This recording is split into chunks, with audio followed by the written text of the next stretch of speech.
Well, thank you for joining us this morning. Last night, on President Trump's orders, U.S. Central Command conducted a precision strike in the middle of the night against 3 nuclear facilities in Iran, Fordow, Natanz, and Esfahan, in order to destroy or severely degrade Iran's nuclear program. And as the chairman of the Joint Chiefs will demonstrate, it was an incredible and overwhelming success.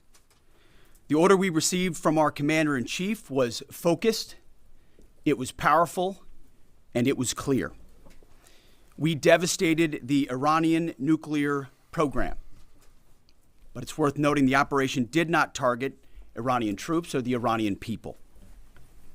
For the entirety of his time in office, President Trump has consistently stated for over 10 years that Iran must not get a nuclear weapon. Full stop. Thanks to President Trump's bold and visionary leadership and his commitment to peace through strength, Iran's nuclear ambitions have been obliterated. Many presidents have dreamed of delivering the final blow to Iran's nuclear program, and none could until President Trump. The operation President Trump planned was bold and it was brilliant, showing the world that American deterrence is back. When this president speaks, the world should listen. And the U.S. military, we can back it up. The most powerful military the world has ever known. No other country on planet Earth could have conducted the operation that the chairman is going to outline this morning. Not even close. Just like Soleimani found out in the first term, Iran found out when POTUS says 60 days that he seeks peace and negotiation, he means 60 days of peace and negotiation. Otherwise, that nuclear program, that nuclear capability will not exist. He meant it. This is not the previous administration. The President Trump said no nukes. He seeks peace, and Iran should take that path. He sent out a truth last night saying this: any retaliation by Iran against the United States of America will be met with force far greater than what was witnessed tonight. Signed, the President of the United States, Donald J. Trump. Iran would be smart to heed those words. He's said it before, and he means it. I want to give recognition to the chairman of the Joint Chiefs of Staff, the Joint Staff, General Eric Kurilla at CENTCOM, who did a phenomenal job, he and his staff, all of CENTCOM. Policy across the board, this was a joint effort, and across the Pentagon effort. I want to recognize the pilots who flew those bombers, who flew those fighters, who flew those refuelers, warriors. I want to recognize the sailors on those destroyers, in those subs, on those carriers, warriors, all of them. I want to recognize our soldiers doing air defense, base defense, QRF, warriors, all of them. Every American involved in this operation performed flawlessly. And I want to give recognition to our allies in Israel as well. This is a plan that took months and weeks of positioning and preparation so that we could be ready when the President of the United States called. It took a great deal of precision. It involved misdirection and the highest of operational security. Our B-2s went in and out of downtown Tehran, of these nuclear sites, in and out and back without the world knowing at all. In that way, it was historic. A strike that included the longest B-2 Spirit bomber mission since 2001 and the first operational employment of the MOP, a massive ordnance penetrator. The mission demonstrated to the world the level of joint and allied integration that speak to the strength of our alliance and our joint forces. As President Trump has stated, the United States does not seek war, but let me be clear. We will act swiftly and decisively when our people, our partners, or our interests are threatened. Iran should listen to the President of the United States and know that he means it, every word. I want to give congratulations to our Commander-in-Chief. It was an honor to watch him lead last night and throughout, and to our great American warriors on this successful operation. God bless our troops. God bless America.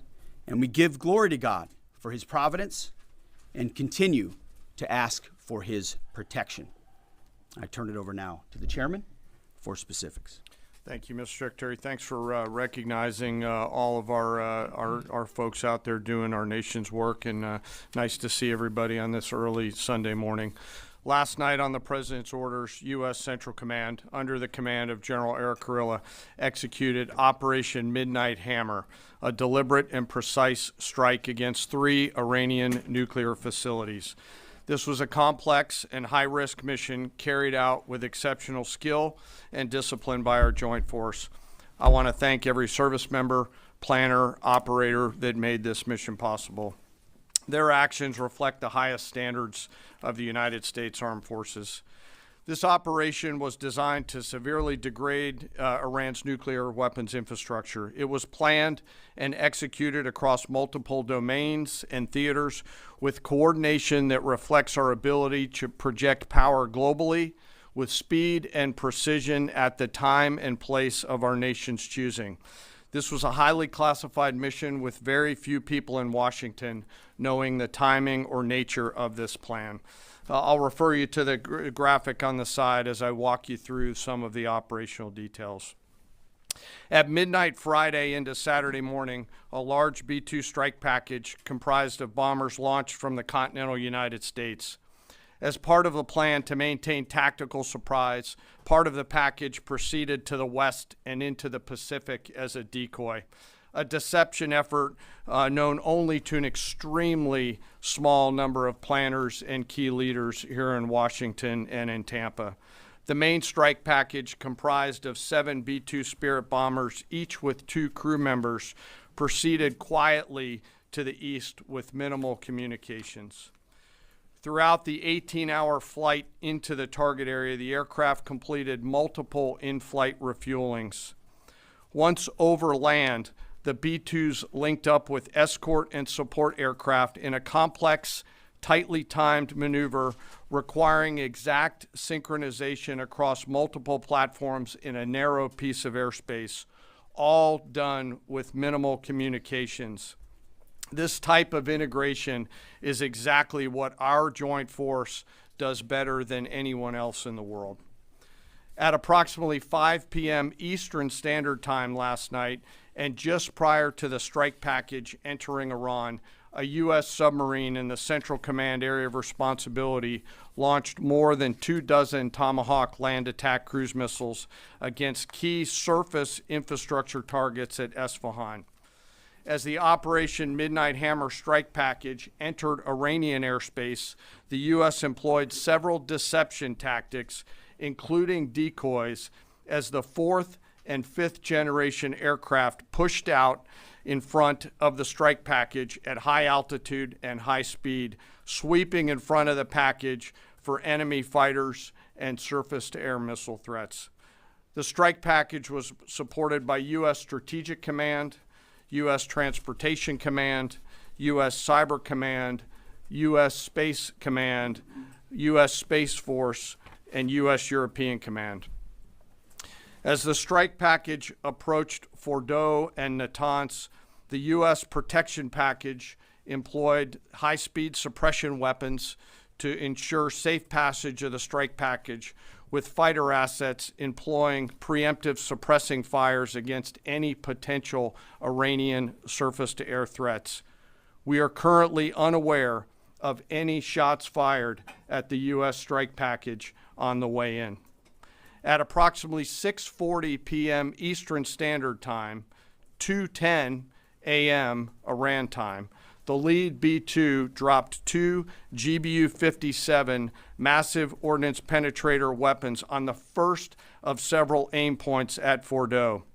As the president stated last night, the remaining bombers then hit their targets as well, with a total of 14 MOPs dropped against 2 nuclear target areas.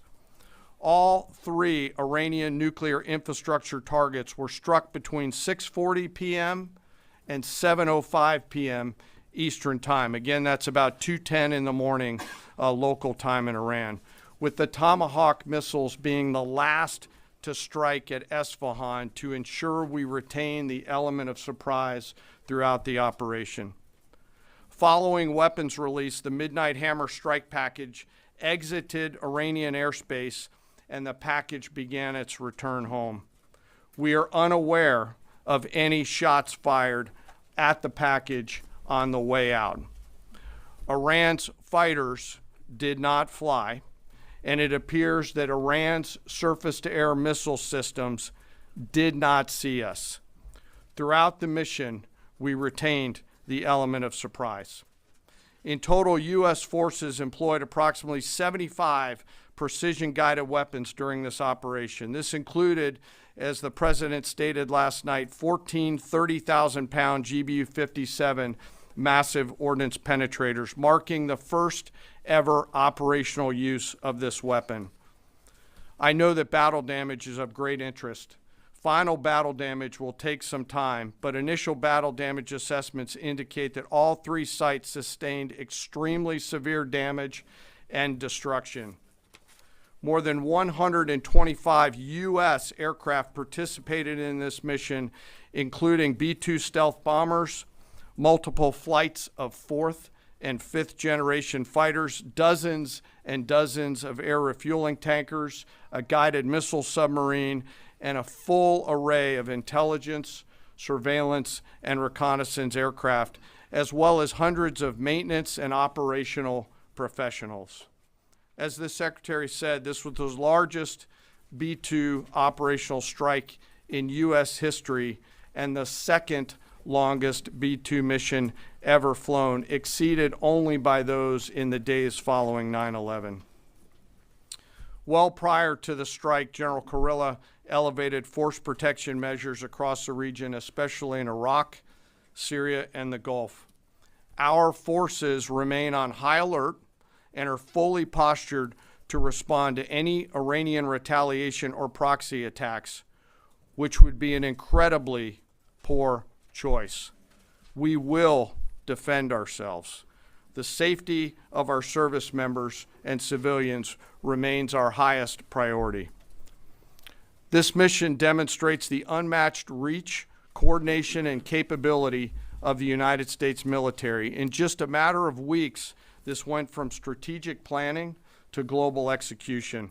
This operation underscores the unmatched capabilities and global reach of the United States military. As the president clearly said last night, no other military in the world could have done this. I join the president and the secretary in being incredibly proud of the air crews, naval forces, cyber operators, planners, and support teams, and commanders who made this mission possible. It is their skill, discipline, and teamwork that makes this operation possible. I am particularly proud of our discipline related to operational security, something that was of great concern to the President, the Secretary, General Kurilla, and me, and we will continue to focus on this. As we stand here this morning, many assets are still airborne, and we have hundreds deployed. I ask that we keep our warfighters on their way home and our deployed service member in our thoughts. Our joint force remains ready to defend the United States, our troops, and our interests in the region. Thank you very much. We will take a few questions, Phil. Me? Yeah. So, is regime change off the table, Mr. Secretary? And to the chairman, you said the battle damage assessment is still ongoing, but do you believe that some nuclear capability in Iran remains? This mission was not and has not been about regime change. The president authorized a precision operation to neutralize the threats to our national interests posed by the Iranian nuclear program and the collective self-defense of our troops and our ally Israel. Thanks for your question. I think BDA is still pending, and it would be way too early for me to comment on what may or may not still be there. But thanks for the question. Green. No, behind you. Excuse me, Mr. Secretary, can you tell me, was there a particular moment when the president decided to pull the trigger on this operation where he said, now, rather than being, something in the holster, now we're going to pull the trigger on it? I would just say, having the opportunity to witness his leadership, he was fully committed to the peace process, wanted a negotiated outcome, gave Iran every single opportunity, and unfortunately was met by stonewalling, which is why he gave them plenty of time to continue to come to the table and give up enrichment, give up the nuclear program. But there was I won't say the particular moment, there was certainly a moment in time where he realized that it had to be a certain action taken in order to minimize the threat to us and our troops. Yeah. General, you say that General Kurilla increased force protection in Iraq, Syria, and Gulf, in those areas. Were they given any advance warning the attacks were coming? And also, Mr. Secretary, when were congressional leaders notified? How long before the attacks took place? Sir, to your first question, the risk has clearly been rising over the last few weeks in the region. Based on that, and not a particular awareness of this operation, we've made smart decisions to minimize the risk to U.S. forces in the region. So they were given no advance warning? No, sir. And congressional? They were notified after the planes were safely out. Well, we complied with the notification requirements of the War Powers Act. After the attacks, they were notified? They were immediately thereafter. Yes. Thank you, Secretary. Two quick questions. Do you believe you completely destroyed Iranian nuclear program? And how about Iranian ballistic missiles? Your ally Israel always saying that is biggest threat. And second question is very important. What will be your next step if Iran or militias under Iranian influence in the region attack U.S. interests or allies in the region? And you can chime in on this too, Mr. Chairman. The battle damage assessment is ongoing, but our initial assessment, as the chairman said, is that all of our precision munitions struck where we wanted them to strike and had the desired effect. Which means especially in Fordo, which was the primary target here, we believe we achieved destruction of capabilities there. Ultimately, wherever it may be, whether it's in Iraq or Syria or bases in the Gulf, as the president said, it would be, as the chairman said, it would be a very bad idea for Iran or its proxies to attempt to attack American forces. Yes. Thank you, Mr. Secretary. Regarding retaliations, Iran and North Korea are cooperating on nuclear and missile development. Do you think there is a possibility that Iran, North Korea, and the other forces, such as China, will join forces to retaliate against the United States? Well, unfortunately, because of the policies under the previous administration, we drove those countries together, and ultimately that creates a challenging environment. For this particular operation, the focus is on Iran and Iranian nuclear capabilities. That's our focus here, is to not just say that they can't have, but President Trump has said from over 20 years, frankly, Iran cannot have a nuclear weapon. And ultimately, he decided this is the moment, given their stonewalling, when direct military action had to be taken to prevent that from happening. Yes. Thank you very much. General Caine, I understand OPSEC, I respect OPSEC. Can you say at all what security procedures are being taken to protect U.S. troops in Iraq and elsewhere in the Middle East? And Secretary Hegseth, as a global war on terrorism veteran, what do you say to veterans who may be concerned the U.S. is getting into another open-ended war in the Middle East over weapons of mass destruction? Thanks, sir, for the question. I won't comment on what force protection measures are being taken in the region. What I will say is we're being proactive and not reactive, and being very thoughtful about ensuring that we do all that we can to protect our forces out there. And I would just say as the president has directed and made clear, this is most certainly not open-ended. It doesn't mean it limits our ability to respond. We will respond if necessary. The most powerful military in the world is postured and prepared to defend our people. But what the president gave us, as I said, was a focused, powerful, and clear mission on the destruction of Iranian nuclear capabilities. Those were the targets. That's what was struck. That's what was overwhelming. That's what was overwhelming. That's what the Iranian regime needs to understand, as the president put out last night. He wants peace. There needs to be a negotiated settlement here. We ultimately demonstrated that Iran cannot have a nuclear capability. That is a very clear mission set on this operation. Yes, hold on. Yes, right there. Thank you, Mr. Secretary. Question for the Secretary and the Chairman.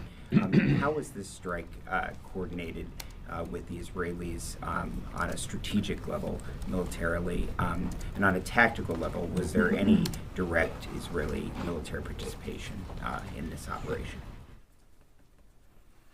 Well, I would say certainly Israel had an incredible military success, especially at the beginning and ongoing, in degrading Iranian capabilities, in degrading Iranian launchers, MRBMs. It's been incredible to watch what our ally Israel has been able to do. And there certainly have been conversations. I mean, General Kurilla at CENTCOM has worked closely in the defense of Israel for many years. And part of this operation was the defense of Israel and the ongoing defense of Israel. But as it pertains to this strike, this was U.S. operated and U.S. led. We took advantage of some of the preparatory work that's been done over the past week and a half in terms of axis of approach. I won't get into the particulars, but as the Secretary said, it was a U.S. strike. We made sure we were not in the same piece of airspace and sky. Aside from that, that was the extent of it. We'll take a couple more. Yeah, right there. Question to the Secretary first. Are you concerned whatsoever now about the reaction from U.S. allies given the strike, particularly those in the Gulf? And to the Chairman, if I may, I understand you don't want to speak to specific assets and force protection measures, but do you anticipate at least having to bring in any further assets from other theaters to aid in force protection over the coming days? We certainly understand the challenges of allies in the region, and we have been respectful and in working in collaboration with them as it pertains to basing and sensitivities there. Ultimately, they've got a lot of assets and people in those locations also where American troops are co-located. So that's a consideration of ours. We've been in close consultation with them, and we appreciate the support that we have got. Thanks for the question on sort of the global picture. And as you know, that's one of my jobs, is to look globally at the entire range of challenges. We are always carefully considering our force posture around the world and then offering options to the Secretary and to the President. I won't comment on any future things, but the American people should know that we carefully consider those moves around the world and try to modulate as needed our force structure in the region. Absolutely. Yeah, right here. Thank you. What communications are being sent to the Iranians right now, and is there any possibility of diplomacy now or in the coming days? I can only confirm that there are both public and private messages being directly delivered to the Iranians in multiple channels, giving them every opportunity to come to the table. They understand precisely what the American position is, precisely what steps they can take to allow for peace, and we hope they do so. Yes. The president may not want an open-ended conflict. The Iranians may disagree. Are you prepared for a protracted war? Well, anything can happen in conflict. We acknowledge that. But the scope of this was intentionally limited. That's the message that we're sending. With the capabilities of the American military nearly unlimited. So Iran, in that sense, has a choice. But we've made it very clear to them, this is nuclear sites, this is nuclear capabilities, this is the line that the president set, and we set that back. Now is the time to come forward for peace. But I think one of the takeaways from this as well is the unprecedented level of ongoing cooperation. I can't speak highly enough of the chairman and his staff and General Kurilla in CENTCOM, what they've done to look around the corner, to pre-position, to understand how an operation like this comes together. The scope and scale of what occurred last night would take the breath away of almost any American if you had an opportunity to watch it in real time. And I think Tehran is certainly calculating the reality that planes flew from the middle of America in Missouri overnight, completely undetected over 3 of their most highly sensitive sites, and we were able to destroy nuclear capabilities.